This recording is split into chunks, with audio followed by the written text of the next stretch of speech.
Yo, what's up everybody? It's Superfly Fat Guy 859 coming at you yet again.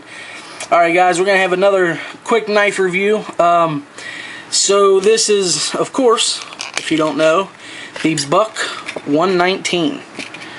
So, let's go. There we go. Made in the USA. And when I first got this blade, it actually came in a Cordura nylon sheath, nice buckle, plastic insert, but I'm not a big nylon sheath kind of guy, so I went down to the local knife shop and bought a leather sheath for it. But I have to give you this one disclaimer, okay? This is not the first time that I've owned this knife. I owned a older model quite a while back, and I sold it to the Swedish paracord nut, okay?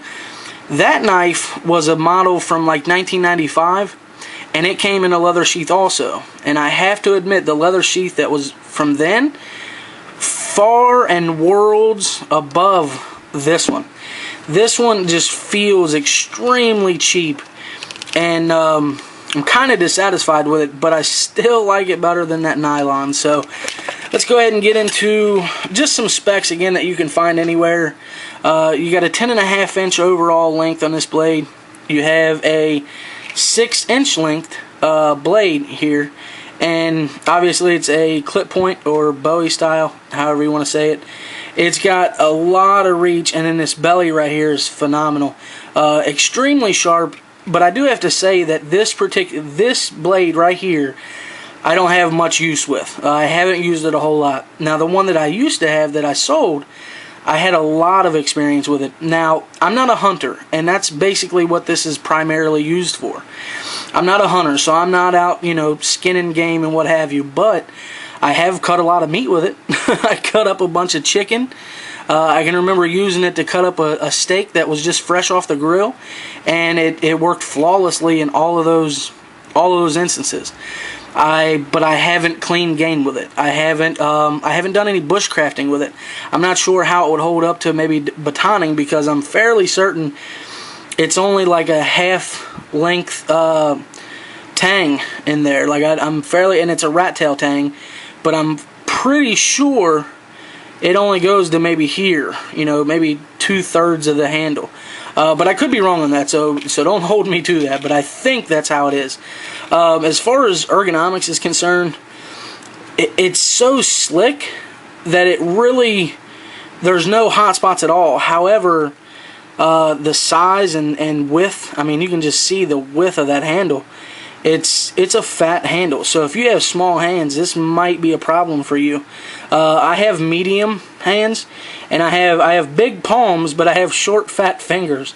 So like it fits in my palm fantastically, but my fingers come up a little short. So it's really up to the size of your hand, because like I said, that is a huge handle. So but other than that, it just feels great in your hand. Like it just melts in your hand. Again, we got a 10.5 inch overall length. Blade is 6 inches. The weight is, I don't know, it's heavy compared to a folding knife, but you know, for most fixed blades, it's not too bad. It's 7.5 ounces, and the handle is, man, I don't know if it's phenolic or phenolic. I think it's just like a high-end plastic, a really durable plastic, and then you have aluminum on the butt and the finger guard here. So really, really awesome, extremely durable. The cool thing is the heat treating from Buck is just phenomenal, absolutely phenomenal. They're industry leaders in heat treating.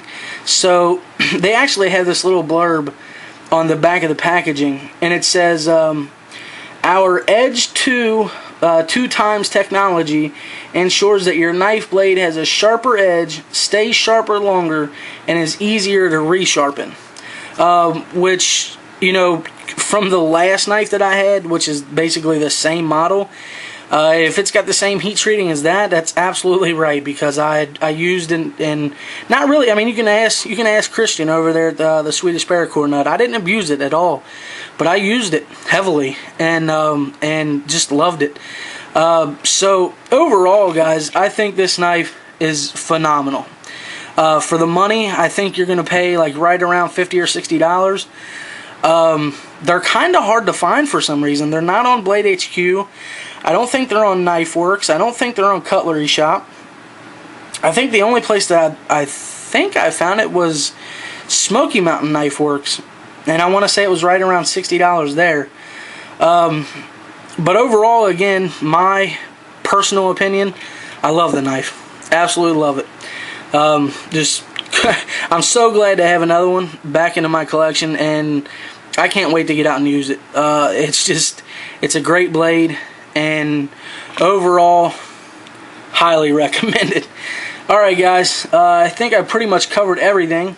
So, if you have any comments or questions or anything like that, go ahead and leave them down below. Everybody, take her easy.